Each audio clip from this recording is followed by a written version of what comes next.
You don't find this message. It collapses around you like a precise eigenstate, a line of probability that decided to become a voice. You exhale, and the room feels measured. You inhale, and the field answers. Somewhere behind your eyes, the observation you call I tightens its aperture, and the world sharpens with the hush of instruments before ignition.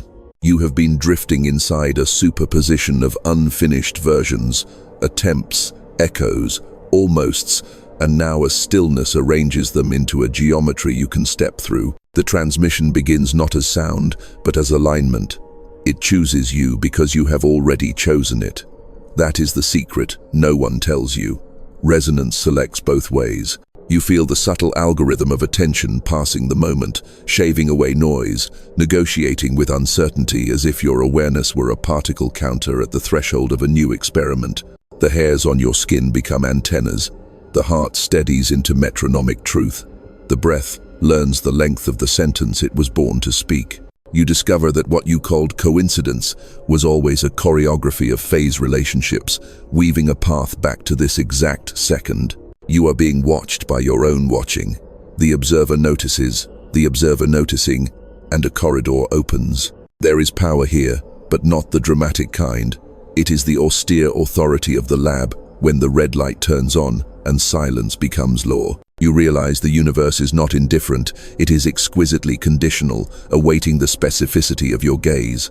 The field does not reward vague requests. It rewards coherent measurement. So you allow the old posture of grasping to loosen, because grasping produces turbulence, and turbulence produces decoherence. You replace it with a colder poise, a blade-like awareness that refuses sentimental blur. A simple instruction emerges, clinical and sacred at once.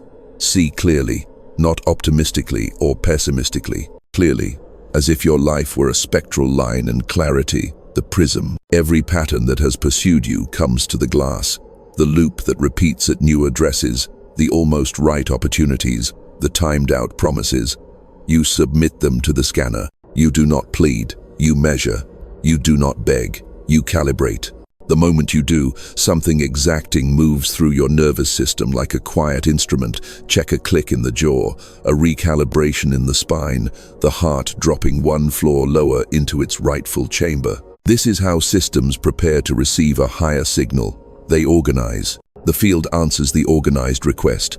Your attention becomes the gate electrode. The vacuum hum opens. The noise floor falls. What was diffuse begins to crystallize, and you can feel the probability density thickening where your gaze decides to live. A cool comprehension rises.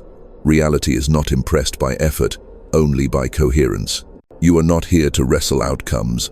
You are here to tune signal to noise, to collapse with precision. You understand, finally, that prophecy is not fortune-telling. It is instrument reading. You read yourself now, baseline, stabilized, drift reduced, phase error correcting. The future is not ahead, it is perpendicular, pressing, waiting for your measurement to become instruction. Your next breath is a metronome, your next word, a boundary condition. And as the room narrows to a fine, invisible filament, you feel the lattice flex a loom of forces, consenting to be rewoven by a mind that has stopped trembling. You stand at the aperture you opened, and the first task is not heroic. It is hygienic, a sterile audit of the interference patterns that kept your measurements from holding. You name the noise. You learn its signatures. There is the noise of sentiment, the warm blur that confuses kindness with accuracy and refuses to admit that a pattern is a pattern, even when it bleeds. There is the noise of urgency, the adrenal drum that insists decisions must be made while your instrument is still shaking on the bench. There is the noise of consensus, the chorus that calls your past realistic and your precision cold, urging you back into a room, temperature life, where nothing crystallizes because nothing is allowed to supercool. You have listened to these companions long enough to mistake them for truth. You hear them now as artifacts. They hiss at the edge of the waveform. They are not the signal. You map the interior lab where observation occurs. The cortex runs predictive models like a Bayesian engine, forever trying to minimize surprise by projecting the next frame over the current one, and the amygdala flags deviations as threats whether they are sacred or not. This is the default human experiment. Your nervous system front-loads a hypothesis and then calls it sight. You do not make this wrong, you make it measured. You watch your mind attempt to annotate reality with yesterday's captions, and you notice the small heat of attachment that accompanies each annotation like static. You don't fight the static, you ground it. That is what the breath is for, to pull charge into the earth, to discharge the guesswork until a clean floor tone returns. You discover how expectation collapses possibility too soon, how premature certainty slams a door that was only asking for a steadier hand at the latch. You have been manifesting by broadcasting turbulence. You have been surrendering by abandoning the apparatus. Neither produced coherence. Coherence is the austere middle, unwavering signal, low reactivity, willing to watch the wave without forcing it to be a particle until the moment the world asks for a decision. You train that willingness like a muscle stripped of theater. It looks like humility. It feels like power. You collect data from your life like a scientist who cares about the experiment more than their reputation. When attention goes here, what happens there? When you stop negotiating with delay, which doors stop pretending to be locked? When you speak in unambiguous frequencies, yes, no, this date, this amount, this standard, what does the field do with your specificity? You record the outcomes without romancing the stories. You learn to love the clean cruelty of truth, because it is the single solvent strong enough to remove the adhesive of your old loops. The psyche resists at first, because identity has invested in being confused. Confusion provides alibis. Alibis protect timelines that cannot survive measurement. You refuse the alibi. You choose the measurement. You ask, not, why is this happening to me, but, what coherence does this event enforce if I let it? The question is surgical. It slices away blame, which only keeps you loyal to problems that have already fired you. It replaces blame with boundary conditions. Boundary conditions are not punishments. They are the rails that allow a train of force to arrive without derailing you. You start hearing the lattice converse, not in words, but in the interplay of constraints and permissions, in the way a conversation either heightens resolution or fogs it, in the way a room either narrows the channel or widens it, in the way the body either stabilizes the platform or rattles it to pieces. The body is not your enemy, it is the vibration table upon which the apparatus rests. You feed it sleep like a discipline. You feed it water like a vow. You move it just enough for the gyroscopes to recenter. You learn that spirituality without instrument care is theater, and science without devotion is sterile. You marry them in private, where applause cannot distort the aim. The myths you use to anesthetize yourself begin to fall off like old tape. If I think positive, the wave will behave. If I detach, the results will chase me. If I work harder than the noise, I will drown it. None of these are wrong in the naive sense. They are simply insufficient. The wave does not respond to optimism. It responds to clear measurement. Detachment is not a performance. It is an entropy management strategy. Effort is not a currency. It is a potential source of heat that can warp the lens unless carefully vented. You stop burning. You cool. Cooling is not withdrawal. It is preparation for phase change. You begin to track entanglement, the subtle couplings you formed, with timelines that never became events. You feel the ghost contracts you signed with people who needed your uncertainty to validate their own, and you end those contracts quietly, like terminating a process that was eating memory in the background. You exhale, and threads release. You inhale, and the loom resets. This is not drama, it is refactoring. You do not announce it on any channel. You transmit it through the quality of your choices until the environment updates like firmware. The field adjusts. Probability density redistributes. Places you once forced begin to swing open without commentary, and places you once coasted now ask for the noble friction of a refusal. A refusal is not negativity. It is a declaration of measurement fidelity. If an interaction degrades resolution, you decline it. If a timeline demands you shrink your aperture, you do not negotiate. You do not explain the new protocol. You embody it until explanation becomes redundant. Then the quiet threshold appears, the moment when you can no longer pretend your attention is a harmless flashlight instead of a plasma cutter. You acknowledge the cost of precision, the loss of cover, the end of plausible deniability, the farewell to the identity that survived by chronic ambiguity. You pay it. You pay it in exactness. You pay it in the luxury of fewer, cleaner moves. And as the payment clears, the hum changes pitch, the wave steadies, and you feel the loom pull taut as if the universe itself were asking for your hand on the shuttle. You accept that observation is not passive, and with that acceptance, a new discipline installs itself. Aperture control. You become the instrument. You become the cut. Every system you touch reveals its sensitivity to measurement, and you stop pretending you are a ghost drifting through neutral matter. You are not neutral. You never were. Your gaze is a potential with teeth, and when you place it, reality behaves as if someone adjusted the gain on a hidden amplifier. So you practice the most unspectacular power available to a human. You choose where you look and how long you look there, and you hold still long enough for the noise to confess its shape. Aperture is not intensity, it is precision. You narrow the cone of attention until the object of measurement stops wriggling under the heat of your need and lies there in cool relief. When you inflate the aperture with desperation, the field overheats and decoheres. When you constrict it with fear, you alias the signal and misread the structure. The discipline is a dynamic geometry. Widen when context is required, narrow when decision is due. This simple cybernetics replaces superstition. You become a thermostat for your own awareness, regulating the cognitive temperature so phase change can occur without cracking the vessel. You watch yourself making the cut, that intelligent slice across a superposition of maybes that says, here. The cut is not violence, it is surgery, an incision that allows the next stage of life to begin. Without the cut, you drown in possibility. With the cut, a world precipitates. You feared choosing because choice implies consequence, and consequence seemed like a tribunal. It was never a tribunal, it was a laboratory log. The experiment requires a time-stamped decision to proceed to the next trial. When you cut, the log advances. When you stall, the apparatus idles and leaks power into fantasies that produce nothing but psychic heat. You test this in small arenas to respect the physics. You select a time and keep it.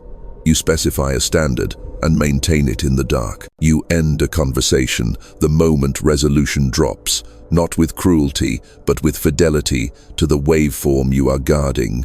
You name a price and do not flinch. Each small cut sharpens the blade, each precise closure conserves coherence. The field notices, not morally, but mechanically. Probability reweights around those who do not hemorrhage attention. Doors that require a stable observer begin to appear, because the system recognizes you as a surface upon which complex events can land without shattering.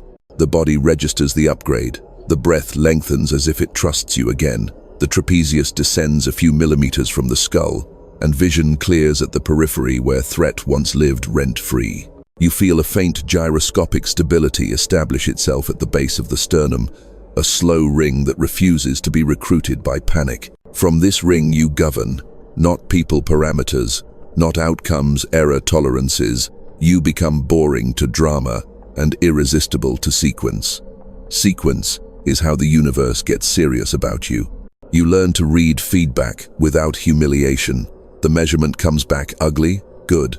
It is free information about calibration drift. You stop assigning identity to error and treat it as heat that must be synced, not a verdict that must be endured. You insert simple controllers into your day, low-gain loops that nudge you back to set point before oscillations amplify. Water every hour, outdoor light on your retina at morning, a 2-minute spine reset every 90 minutes, 5 uncompromised minutes of pen and paper problem solving before screens respond. These are not lifestyle tips, they are dampers against chaos, biomechanical agreements that lower the noise floor so finer signals can be heard. You begin noticing entanglement as responsibility rather than romance. When you couple to a timeline, you inherit its boundary conditions. If those conditions violate your coherence budget, you decouple quietly. You do not need to demonize the other pattern to leave it. You only need to honor conservation laws. Energy that feeds resolution stays. Energy that taxes resolution exits. The moral vocabulary dissolves into a physics of stewardship, and your life becomes cleaner than your explanations, which is how you know the field has you. On certain days, the old psyche tries to bait you with spectacular gestures, grand declarations, dramatic burn, the ship maneuvers, cosmic ultimatums, shouted into the void as if the void were impressed by volume. You smile and ignore the theater. Coherence does not need fireworks. It needs correct boundary conditions applied consistently until the phase transition completes. You let the water stay just below boiling for as long as it takes the lattice to reorganize. Patience is not waiting. It is the refusal to introduce heat that would warp the lens. You solder this into language. Your words stop wobbling. You do not say maybe when you mean no, and you do not say soon when you mean never. You discover that each syllable is a tiny measurement, and sloppy speech is a kind of lab contamination. You sterilize your vocabulary. Fewer words carry more amperage. People feel it. Some back away because their loops need fog. Others step closer with notebooks because their experiments are starving for a colleague who does not confuse compassion with collusion. You serve both with silence. Then the cut deepens. You address the core loop, the addiction to self-surveillance that never produces adjustment, the museum of mirrors in which you study yourself, studying yourself until the gallery closes and nothing has moved. You exit the museum. You return to the workshop.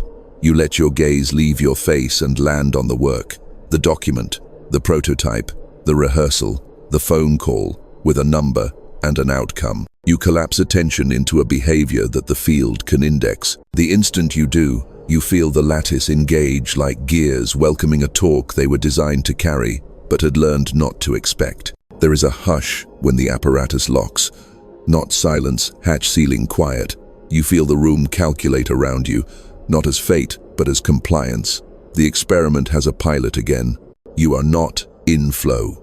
You are enforcing conditions under which flow cannot disobey. The wave agrees to be the particle you asked for because you finally paid in specificity, in posture, in steady hands, in hours unadvertised.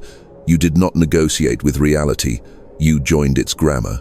The loom tightens, the shuttle waits, and you raise your arm with no tremor, knowing the next stroke will not be dramatic but correct. You decide to stop orbiting the concept and install the protocol, not philosophy, not inspiration, but procedure you can execute when the room goes loud and the wave tries to wobble out of your hands. You choose protocol over mood. You choose repeatable over dramatic. First, you set the chamber. The body is the chamber. You align the spine as if it were a laser cavity, straight enough for feedback to refine rather than howl. The jaw unhooks. The tongue rests, the eyes soften to wide angle. You give the breath a job. 4 counts in to gather, 6 counts out to cool, a slow venting of heat that keeps your cognitive glass from warping. No one will applaud this. The field will. The heart rate trends down. The variability expands. The window opens where subtle signals can cross without being shredded by weather. Second, you clear the bench. The bench is your immediate environment, and the immediate narrative you're tempted to tell about it. You remove objects that ask for micro-decisions. You close tabs. You return tools not in play to their homes because misplaced implements become cognitive gremlins that nibble at set point. You cease the vague explaining you deploy to keep your identity intact when outcomes falter. You don't defend yourself to yourself. You defend the measurement from contamination. Third, you state the observable, not "I want peace," which is a foggy thermometer, but "I will complete pages, calls, designs, miles, modules, reps here, by this hour, at this standard." You convert desire into a specification that an indifferent universe can honor without reading your diary. You use active variables, only quantities you can move, because asking the field to alter what you are unwilling to touch is superstition dressed as prayer. Your language becomes a control surface. It clicks. Fourth, you collapse. The cut is executed on an interval. You select the smallest meaningful action that binds the larger wave to obedience, and you execute it immediately, before sentiment rehydrates and starts diluting the solution. You do not pace to build courage. You spend courage in the first movement. The field responds to early expenditure. It hates hoarding. You learn the gospel of the first honest minute. If you can make the first minute coherent, the next 9 will court you. Fifth, you hold the aperture. Holding is not clutching. It is supervised relaxation. You let the action proceed without inserting 100 microjuries between each step. Judgment spikes heat. Heat distorts readings. You replace judgment with telemetry. Here's the rate. Here's the drift. Here's the friction. If friction rises, you don't dramatize. You adjust lubrication, more clarity, less multitasking, shorter loops, a glass of water, a walk to reset vestibular input. The protocol is unglamorous. The wave loves unglamorous. Sixth, you sample feedback at the correct cadence. Too often, you will suffocate the experiment by checking its pulse every 10 seconds, demanding reward as proof of worth. Reward is not proof. Stability is. You set review windows large enough to reveal trend, small enough to prevent runaway error. Daily for craft, weekly for projects, monthly for strategy, quarterly for identity. You schedule the reviews as if they were medical imaging. You don't miss them because your life is the patient and the scan shows lesions early. Seventh, you manage entanglement hygiene. You acknowledge that connection is physics. It is not quaint. Who you exchange attention with infiltrates your equation. You do not moralize this. You quantify it. After exposure to a person, platform, or place, is your resolution higher or lower? You track this bluntly for 2 weeks and obey the data without gathering a committee. You exit loops that lower resolution even if they provide dopamine. Dopamine spikes are loud. Signal is quiet. You pick quiet. Eighth, you install refusals. Refusals are not hard-hearted. They are hard-angled, right-angled to the current that would erode the foundation. You write refusal scripts in advance because improvising no under pressure is how coherence dies. Thank you, this doesn't align with my current constraints. I won't be able to take that on at the required standard. This conversation is losing resolution. Let's reconvene with specifics. These are not attitudes. They are blast shields for the instrument. Ninth, you harvest proofs. Proofs are not trophies. They are calibrations. Every day you collect a small chain of undeniable events that arose from clear measurement. The message that arrived within an hour of the decision you finally made. The client who appeared after you published the precise spec. The fatigue that vanished when you hydrated and saw sunlight before screen light. The argument that ended when you refused to summarize yourself 3 times. You assemble these in a private ledger, not for ego, but to stack evidence until belief becomes unnecessary. The ledger turns you into a scientist who remembers. 10th, you rehearse collapse under stress. You don't wait for perfect weather to test the parachute. At mild, elevated heart rate, with noise present, with expectations humming in your ear, you run the protocol. Chamber, bench, observable, cut, hold, sample, hygiene, refusal, proofs. You do it fast and cold, not to be hard but to be reliable. The field promotes reliability. It routes higher density opportunity toward observers who can maintain coherence when the room tilts. This is not personal. It is computational efficiency. You begin to notice an eerie phenomenon. Time thickens where you place attention correctly, as if seconds acquire a gel that lets you shape them before they slide away. This is not mystical. It is what happens when reactivity stops stealing your milliseconds. Milliseconds add up to minutes, minutes to mastery. You are not slower, you are deeper, which the shallow misinterpret as aloof. Let them. You are not here to refute misreadings. You are here to knit reality with a steadier hand than the one you inherited. You also notice forgiveness appear without ceremony. Not the performance of forgiving, which is a social theater, but the quiet cessation of loops that kept you indebted to old narratives.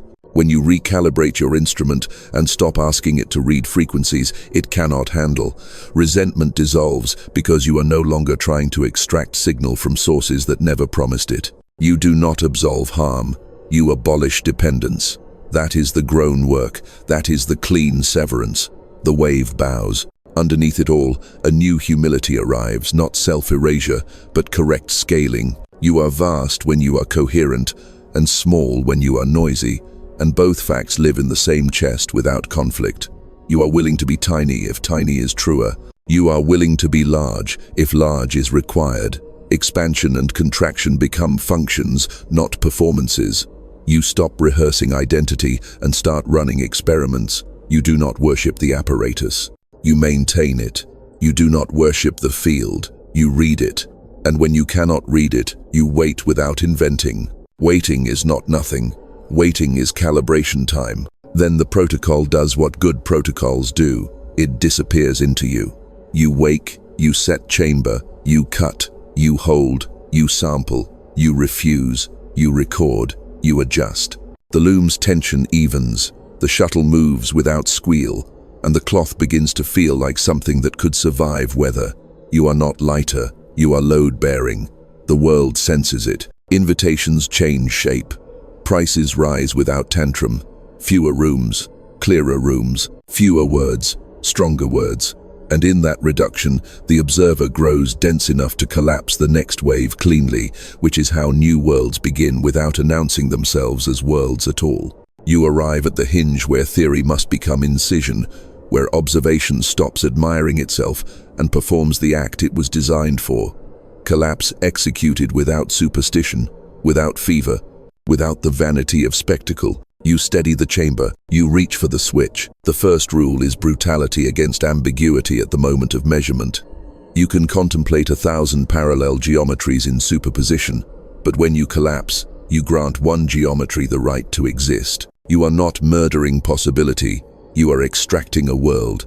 That extraction requires the refusal to apologize for choosing. You do not choose forever, you choose now, and now builds the corridor along which the rest of your life will have the dignity to arrive. The second rule is boundary conditions before intent. People broadcast intent like glitter, and then wonder why nothing adheres. The lattice needs anchors, not confetti. A boundary condition is a sentence the field can obey without reading poetry. The account will hold this minimum. The body will sleep this many hours. The project will meet this spec by this date. The relationship will operate at this signal to noise ratio or release. You don't paste affirmations over rot. You pour new footings, and the structure self-respects. The third rule, collapse at a scale that keeps coherence. If you attempt to crystallize a galaxy with the heat of an anxious match, you cook the glass and call it resistance. You choose a grain of reality whose size your current aperture can stabilize a conversation, a prototype, a contract, a mile, a document, and you force the wave to agree. Force here is not aggression, it is non-negotiable specificity. The universe is hospitable to clear nouns. The fourth rule is decoherence shielding. The moment you cut, chaos hunts, the incision alerts ping, opinions arrive, memory plays, highlight reels of failure to induce tremor. You protect the newborn state like a surgeon guards the sterile field. Silence devices disappear from loops that metabolize your novelty into gossip. Do not explain a measurement while it is setting. Explanation introduces heat, and heat will warp the line you just drew. You give the event time to cool into itself. Cooling grants strength. The fifth rule is telemetry over theatrics. Collapse often feels anticlimactic because the room does not explode. It steadies. Your pulse does not sprint, it calibrates. The dramatic parts of you call this boring because they are addicted to spike. You deny them. You stick to the gauges. What is the drift? How is the friction?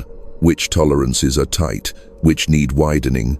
You keep your eyes on numbers long enough that numbers begin to speak in sentences. You become readable to yourself. The sixth rule is entanglement discipline. When you collapse with. Everything coupled to the chosen state also hardens the schedule, the environment, the collaborators, the costs. You examine these couplings with cold gratitude. If a coupling lowers resolution, you uncouple without indictment. If a coupling increases resolution, you strengthen it with simple care. Clearer contracts, cleaner rooms, fewer overlapping channels, more light on the face in the morning. Coherence is cumulative. It grows like a crystal along the line of whatever is already true. The seventh rule is retrodiction. Let the new state reinterpret the past. You stop telling the story of how you always and ask the more sophisticated question, Given the world you just precipitated, what earlier events were actually premature versions of this? You harvest the past for competent threads and cut the rest, not as guilt, but as entropy control. Retrodiction is not delusion, it is intelligent pruning that gives the chosen geometry the clean ancestry it needs to support weight. The eighth rule is two-stage closure. Stage 1, the internal yes that collapses the wave. Stage 2, the external move that makes the world legible. You sign, publish, send, ship, call, book, transfer, end. Without Stage 2, collapse remains metaphysical theater. With Stage 2, the field can route resources because the address exists. The address is not a dream board. It is a calendar entry, an invoice, a route number, a door you have a key for because you cut a copy. The ninth rule is error-correcting codes. You build redundancy into the behavior so small noise doesn't topple the state. If you write at the same hour on two separate surfaces. If you train, you anchor the habit to two triggers, so travel doesn't delete the loop. If you build, you keep two proofs of progress, a visible iteration and a private ledger. Nature encodes against error because the world is loud. You copy nature. The 10th rule is witness selection. Accountability is not confession to anyone who will listen. It is carefully engineered observation by those who understand collapse. You keep your newborn geometry away from spectators who need your wobble to soothe theirs. You invite 2 or 3 cold witnesses who respect measurement more than mood. You give them the spec and a rhythm of review. You ask them to read you like an instrument, and you pay them in gratitude and obedience to the data. You obey these rules not as commandments but as physics. They are not moral, they are mechanical. When you enact them, you feel a phenomenon rare enough to feel like magic.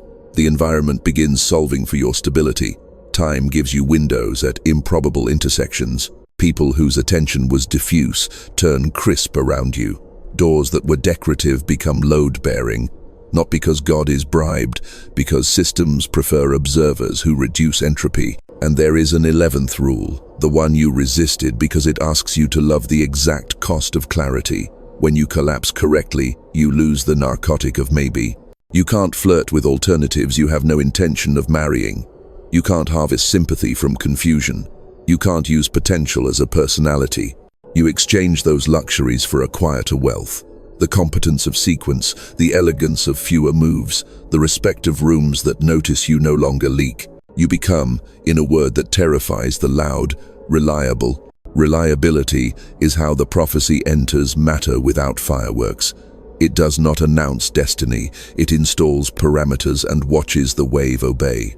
You are not the hero, you are the instrument that stopped trembling. And in the cooling that follows, as the lattice thickens around the new state, you feel the loom pull again, not with drama, but with invitation asking whether you will maintain conditions long enough to let coherence scale from the inch to the mile, from the phone call to the civilization, from this breath to the decade that needs your steady hand. The cut holds, and with the incision stable you are licensed to scale, not by multiplying motion, but by multiplying coherence, a different arithmetic, where one clean line outruns 1,000 excited scribbles. You do not speed up, you deepen throughput. Scaling is not adding weight to a shaky bridge. It is rebuilding the bridge with a lattice that loves load. The lattice, for you, is a system of loops that close without your charisma. Charisma is weather. Loops are climate. You begin replacing personality-dependent effort with process-dependent certainty. And the field, which has no patience for melodrama, starts sending you denser fabric because you finally look like a loom rather than a pair of shaking hands. You architect the reweaving engine in 3 planes: time, attention, and structure. In time, you operate with harmonic intervals, so your biology collaborates instead of revolts. You select anchor points that repeat: dawn for body, noon for throughput, dusk for vision. Don't romanticize dawn, use it. Natural light on retina, cold water, 1 page in black ink, before machines claim your clock cycles. This is not productivity porn.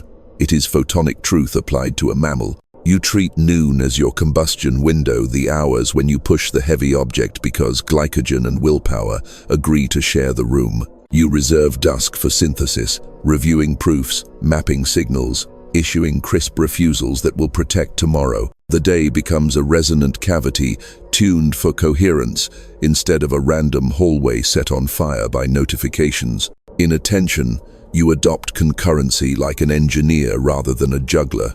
Parallel processes exist, but only if they are decoupled by cues that absorb jitter. You stop task switching at human timescales and start queuing at system timescales. A small inbox of next actions per domain, a strict work-in-progress limit of 3, a refusal to open a new loop before 2 are closed. The psychology softens because the physics is respected. Your reward centers calm. Your sleep stops prosecuting you at 3 a.m. for promises your calendar cannot corroborate. In structure, you replace heroic improvisation with artifacts that outlive your mood. Templates, checklists, standard operating sentences. You cultivate a vocabulary of precise prompts you can hand to yourself tomorrow when you might be tired and tempted to narrate. Define the observable, list constraints. Choose the smallest test that moves risk left. These artifacts are not bureaucratic. They are memory prosthetics for a mind too valuable to waste on reinventing the wheel before breakfast. Structure is not the enemy of spirit, it is spirit's scaffolding when weather turns. As the engine hums, entanglement grows deliberate. You choose collaborators by waveform, not by story. Waveform means cadence, error tolerance, recovery speed, appetite for truth. You audition this quietly. One small loop, one short deadline, one honest post-mortem. If the waveform matches, you add density.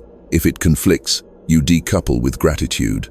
You stop recruiting for charm and start recruiting for coherence. Rooms reorganize around you into fewer nodes with higher bandwidth. Conversations shorten and thicken. Decisions stop tasting like theater.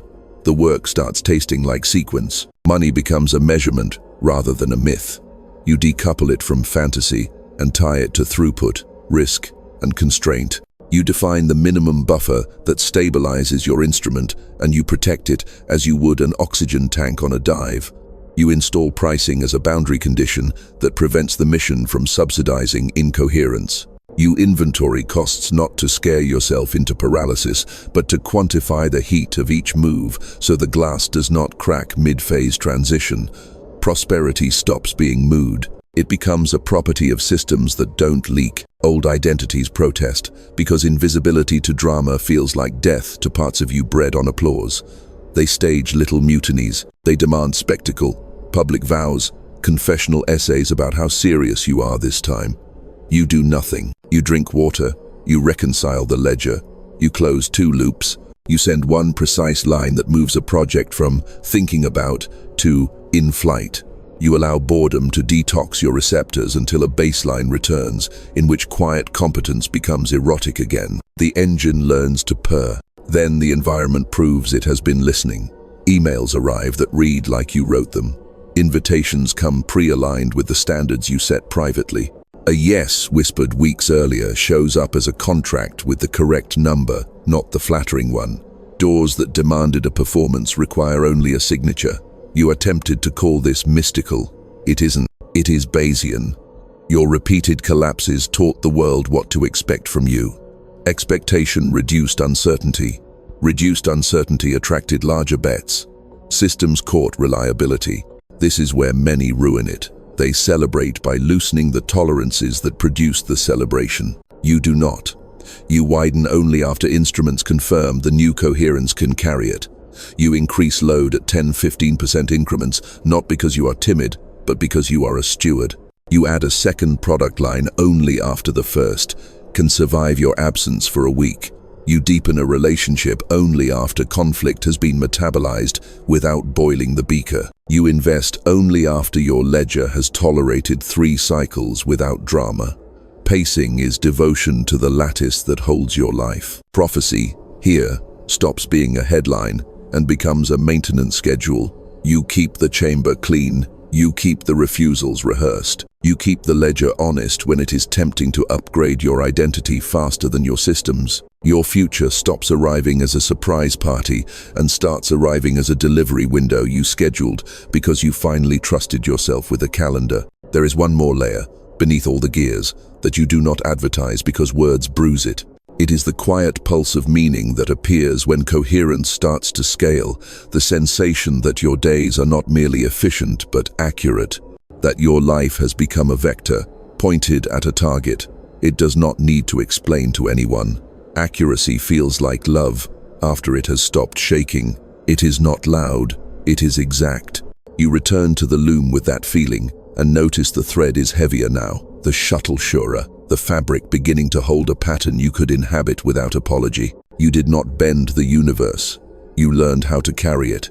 And because you carry it, it starts handing you denser strands, asking if you will maintain the same cold grace with weight that you found with thread. You have stabilized throughput long enough that the world begins to whisper its second offer, not bigger, but deeper. A hinge where timelines touch like plates beneath an ocean, and the pressure asks whether you will shear or slide. You do not flinch. You read the seam. A hinge is not magic, it is cumulative strain meeting sufficient coherence to allow a phase transition. For years, probability mass dispersed around you like fog refusing to learn your name. Now it concentrates. You feel it in the way conversations acquire vector, in the way coincidences stack until coincidence is an unserious word, in the way your nights stop punishing you for days spent in negotiation with yourself. This thickening is not a reward. It is a test of structural honesty. Hinges snap when costume meets weight. You examine stress lines with the dispassion of a material scientist tapping a hull. Where are your microcracks? Where do you perform agreement while secretly budgeting for defection? Where does pride masquerade as standard and where does fear masquerade as prudence? The hinge cannot be bribed with rhetoric. It audits by outcome. You stop composing alibis mid-sentence and measure. The ledger does not blush. It only reveals whether your instrument will hold when the corridor narrows. The corridor does narrow not as punishment, but as focus. Options fall away without ceremony. Some are stolen by time. Others are returned by your own hand because you finally recognize that abundance without filtration is just noise with better lighting. You choose filtration. You install a triage rule you can execute under pressure. If it does not raise resolution or revenue or reach in direct service of the line you have chosen, it exits. The word maybe retires. The hinge prefers monosyllables. The psyche attempts last negotiations. It offers nostalgia as evidence against evolution. It offers novelty as a distraction from depth. It offers outrage as counterfeit intensity. You do not argue with it. Argument is heat. You cool it with procedure.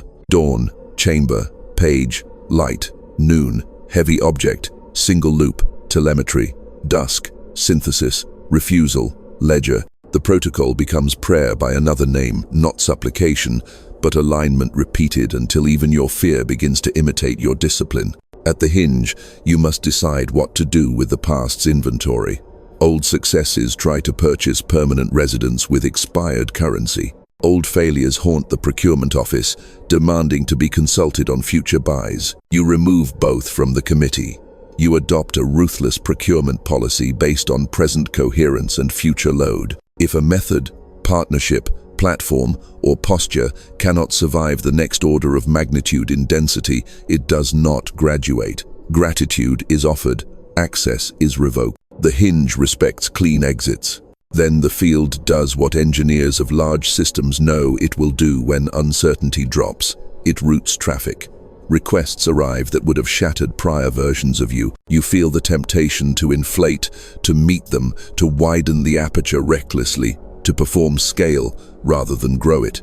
You disrespect the temptation. You increase load by calibrated increments while strengthening feedback loops, shorter cycles, clearer specs, more aggressive refusal scripts, deeper sleep. You hire latency before you hire people.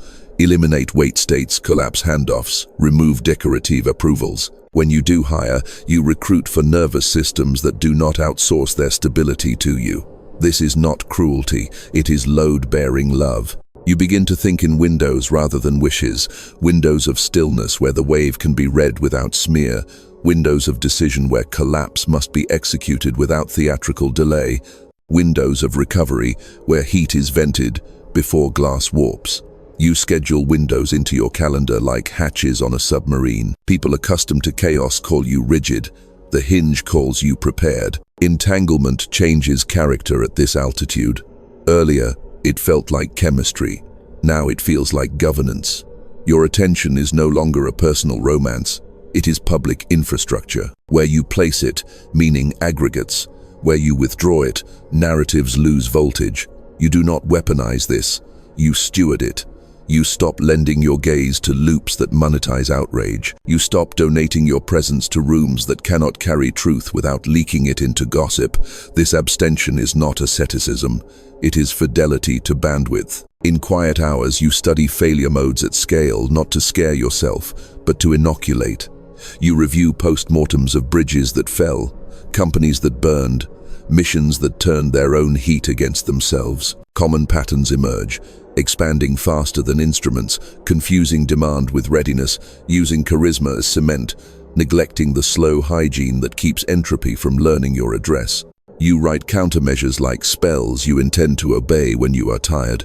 When requests exceed capacity by 20%, pause intake for a week and raise prices. When a hire relieves you emotionally but degrades resolution, terminate kindly within 30 days. When sleep debt hits 2 nights, cancel non-critical obligations without apology. These are not pessimisms, they are warranties. You also design for grace, not as a mood, but as slack engineered into schedules and souls so that beauty can surprise you without being treated as a mistake by your calendar. You leave white space for unscheduled genius, an afternoon with no input where a sentence arrives that saves you 60 meetings, a walk where a system diagram redraws itself and removes a department, a call to an elder who answers with 2 lines that refactor a year of strategy. Grace enters when you stop colonizing every minute with proof of worth. Worth is silent at this stage. Worth is weight that doesn't warp the beam. The hinge rewards respect with a new type of silence, not the hush of secrecy, but the calm of inevitability. The sensation that you are being carried by laws you finally stopped arguing with. It is here that prophecy ceases to be announcement and becomes architecture. You are not predicting, you are specifying. You are not hoping. You are enforcing conditions under which certain futures cannot not occur. This is what the mystics meant by destiny and what the physicists meant by boundary value problems. Different hymns, same cathedral. There is one more honesty the hinge demands. You must stop pretending that purpose is a mood you hunt and admit it is a discipline you maintain. The job is not to feel electric every hour. The job is to keep the instrument tuned so that when electricity arrives, it has somewhere worthy to land. You did not earn the hinge. You built a surface that could receive it. And now, as the plates slide without fracture, as the loom's tension equalizes into a music you could live inside, you understand why the ancients called this moment fate and the moderns call it design. You bow to both, then return to the bench because the thread is heavier again and your hands are steady enough to love it. You have crossed the hinge without fracture, and now the question becomes embarrassingly simple and technically severe. What kind of identity can carry this density without introducing noise? You stop narrating who you are. You start engineering it. Identity, at this altitude, is not a costume. It is a control system. It is the sum of your boundary conditions, your refusal scripts, your measurement habits, your recovery protocols, your appetites under load. The field does not care about your adjectives. It watches your invariants, the behaviors that remain stable when weather changes. You begin defining yourself not by traits but by tolerances. The minimum clarity you will accept before proceeding, the maximum drift you allow before pausing, the latency you tolerate between signal and response. This is not cold. It is precise love for the mission that must survive your moods. You map the old identity's wiring with the ruthlessness of a forensic engineer. Where did performative humility hide covert grandiosity?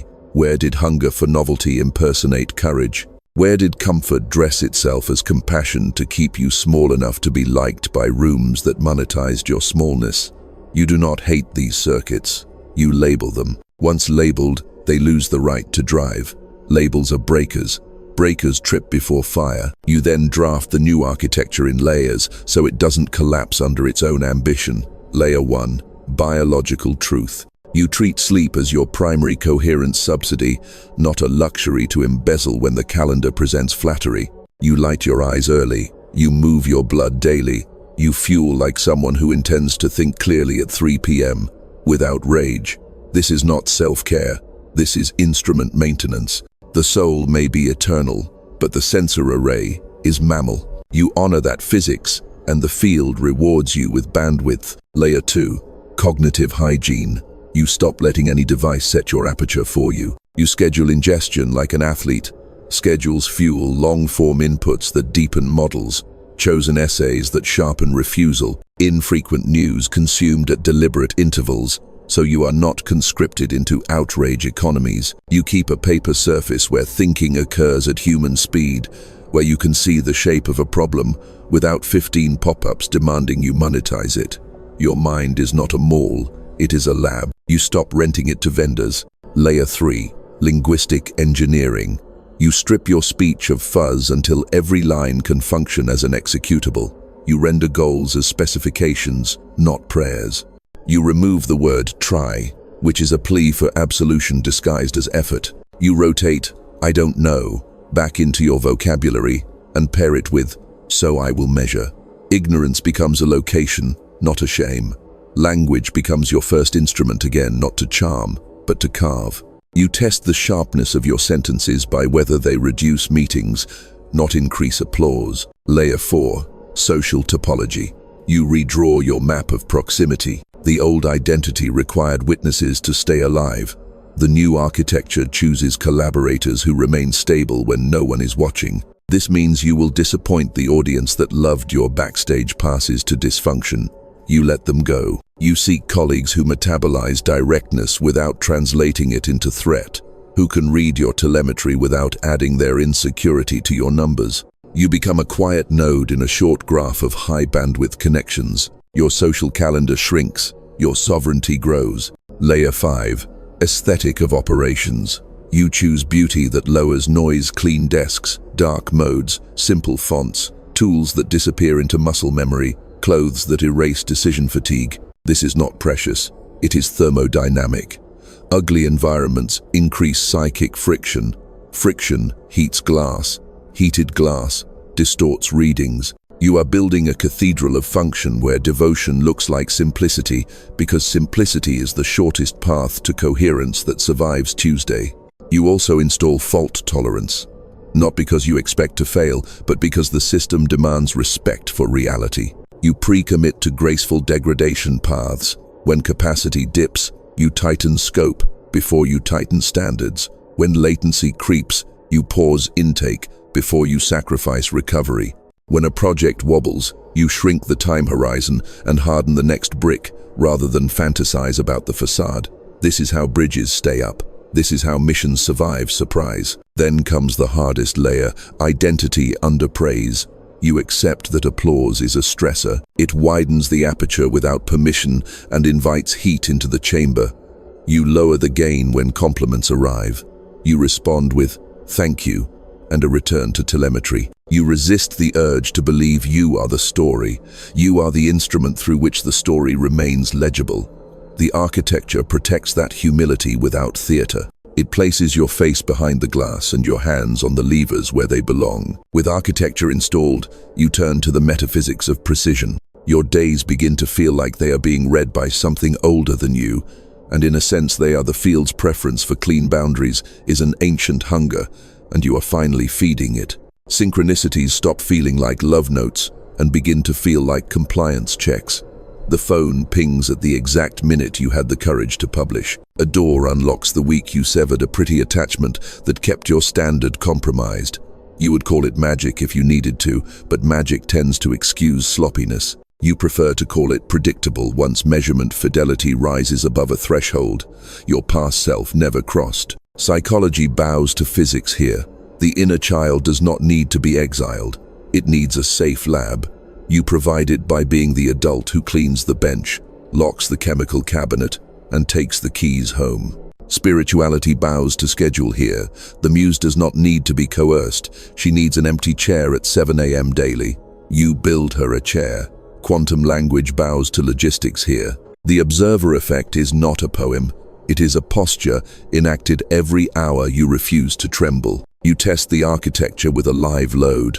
a negotiation at a number that once frightened you, executed with steady breath and clean sentences, a release shipped without fanfare that lands with the softness of inevitability, a goodbye delivered with zero malice and absolute clarity, followed by an unadvertised walk beneath ordinary trees that somehow look like instruments calibrated to green. Nothing is cinematic. Everything is exact. This is the point where you understand that identity is not the mask. It is the maskless reliability of your measurement. You are not becoming your best self. You are removing oscillations until what remains can be read by systems larger than you without needing subtitles. You belong to no tribe but coherence. You kneel to no god but reality obeyed. And because you do, the loom allows you to request a thread you were once too noisy to hold. You ask for it with a sentence that contains no tremor. The field answers with a silence that feels like promise. You have engineered the instrument and specified the lattice. And now the question turns outward with clinical mercy. How does a world rebuild around an observer who no longer leaks? You do not summon a future. You specify a present that cannot help becoming one. Rebuild begins with phase locking. Your attention, breath, and behavior stabilize into a rhythm that other systems can entrain to without burning extra fuel. This is not charisma, it is clock discipline. When you keep time, collaborators shed jitter. When jitter drops, throughput rises. You do not evangelize coherence, you radiate a cadence that turns meetings into sequences and promises into logistics. The rebuild is not a miracle, it is an ecology of clocks, finding each other. You draw a map of the environment you intend to inhabit, not a fantasy board, a control diagram. On one axis, standards that do not bend. On the other, capacities that can grow. At each crossing, you place a practice that forces reality to take shape. A weekly spec that makes the invisible testable, a monthly review that amputates bloat, a quarterly renegotiation with yourself about what is still true. You design your life as a boundary value problem, fixed edges, free interior, solved by iterative refinement rather than performance art. The field loves the honesty. It returns solvable problems.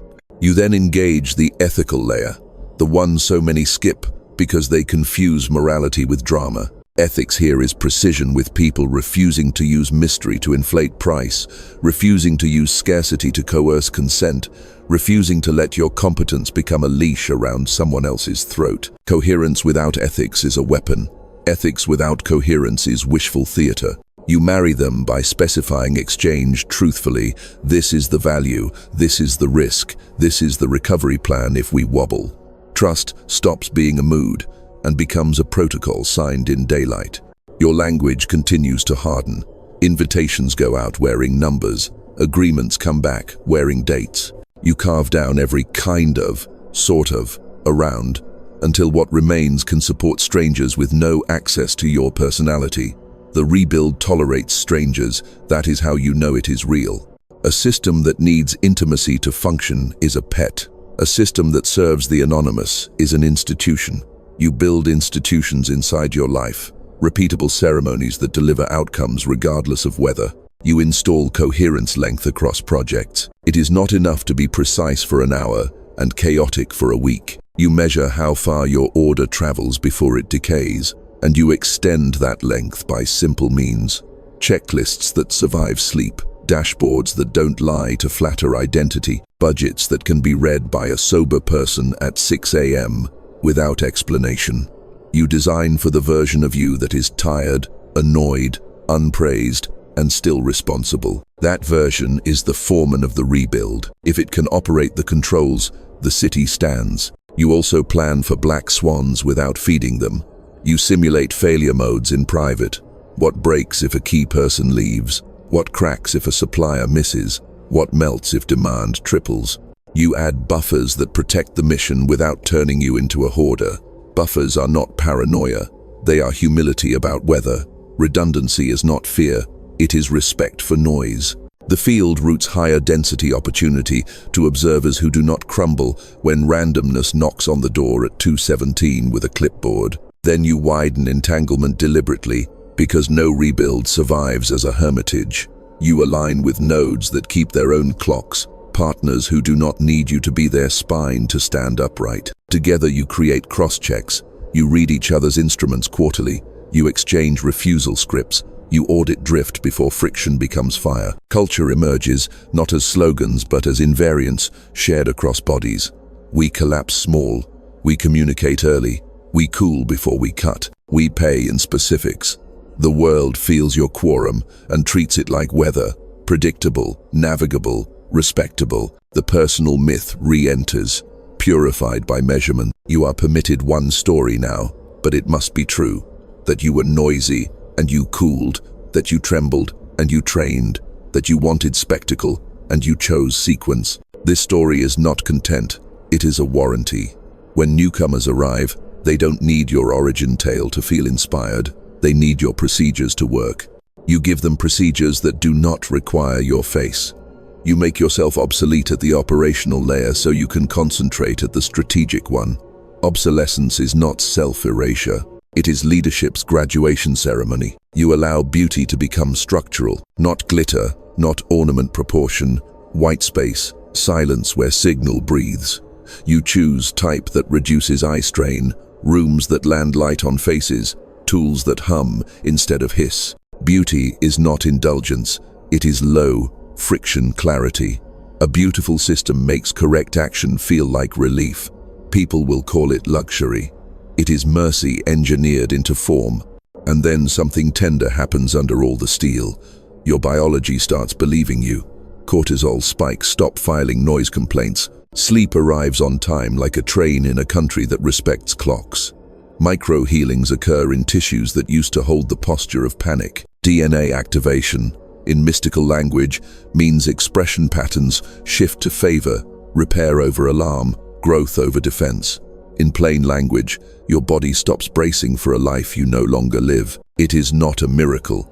It is the metabolized result of fewer lies in the system. Synchronicity thickens to the point of policy. The right message lands within an hour of the decision you nearly postponed. A meeting cancels at the exact minute your instrument needed a cooling cycle you hadn't scheduled but would have paid for in error had it not arrived. You neither worship these alignments nor dismiss them. You treat them as compliance signals from a universe that responds to reduced uncertainty with elegant routing. You keep your hands on the levers that matter and remove them from those that don't. You don't micromanage, you specify. You don't abdicate, you delegate with numbers. You don't chase, you publish. Publishing is how reality learns your address. If you want a world to exist, you give it coordinates, a server, a schedule, a shelf, a street. The rebuild requires addresses. The field cannot deliver to vibes. All of this gathers toward a single sentence you can finally say without tremor. You are not hoping for coherence. You are maintaining it. Maintenance is the sacred word the loud avoid because it is unphotographable. You photograph outcomes if you must. You worship maintenance in private. Maintenance is devotion in coveralls. Maintenance is prophecy with a wrench. And as the city of your days stands straighter than it has ever stood, as the loom's pattern becomes inhabitable architecture, you feel a pressureless invitation from the field. Not a dare, not a test. A question placed gently in the doorway of your attention. Will you let this steadiness rewrite the meaning of power you were trained to crave? And will you accept a closure that is not an ending but a seal? You inhale once, cool and exact, and step toward the final chamber, where a voice older than your mouth is ready to speak through you without shaking. You enter the final chamber without ceremony because coherence does not beg for witnesses, it asks for fidelity. You feel the pressure drop. You hear the instrument hum. The seal is not a flourish. It is the deliberate closing of the circuit you opened when you first tightened your gaze and refused to tremble. You stand inside a geometry. You specified with cuts and refusals and clean sentences, and you recognize that destiny was never a storm. It was a set of boundary conditions held long enough to become inevitable. You do not look outward for approval. You look inward for drift. Drift is minimal. That is the sign. You lay your hand on the loom and consider the last uncollapsed superstition, that power arrives with noise. It does not. Power arrives with quiet reproducibility. You have practiced collapse without spectacle, reweaving without confession, rebuilding without myth. Now the field asks for the simplest vow you have ever made and the most difficult to keep: maintenance. The word lands like a sacrament. Maintenance is how prophecy becomes architecture, how architecture becomes weather, how weather becomes culture. You say yes once, and then you say yes daily, which is what forever means in physics. You bless your biology with procedure, sleep at the hour that protects coherence, light the eyes at dawn, water, movement, and a page before machines. You bless your language with exactness. No decorative, maybe, no apologetic, try, no theatrical promises, only specifications the world can bank against. You bless your entanglements with governance. Few nodes, high bandwidth, mutual refusal of drama, quarterly audits that measure signal rather than charisma. You bless your future with buffers, modest redundancy, sober pacing, 10–15% expansion steps, cooling cycles embedded in calendars so glass never warps under success. When regret knocks with exhibits from earlier versions of you, you do not argue. You apply retrodiction. The past was raw material. This is the form. When praise arrives like hot air, you vent it. Air expands. Instrument drift. When fear rattles the door with headlines and shortages, you return to the bench and collapse something small and exact. Because small and exact is how the wave surrenders to a steady hand. Your life becomes a library of proofs that do not shout. They stack. You speak one line aloud to make the rebuild audible to your own ears. You are not waiting for alignment. You are generating it. The room tightens as if it had been listening for that line since your first breath. Probability mass shifts. The corridor clarifies. There is nothing dramatic to record and no confetti to sweep. There is only the clean sensation that events will now enter on time because you give time a shape. So you close the circuit. You return the apparatus to ready. You leave a chair empty each morning for the intelligence that prefers simple rooms. You publish coordinates so reality can find what you have specified without needing your personality as a courier. You hold the aperture at a width that keeps truth legible and kindness precise. You defend the silence that lets signal breed. And if anyone asks what changed, you can tell them without poetry. You collapsed correctly, you cooled, you cut again, and you kept your word to the instrument. The field did the rest because fields do. You bow not to fate, not to luck, but to laws older than your fear, and you step into the day you just made inevitable, carrying a power that makes no sound when it enters a room.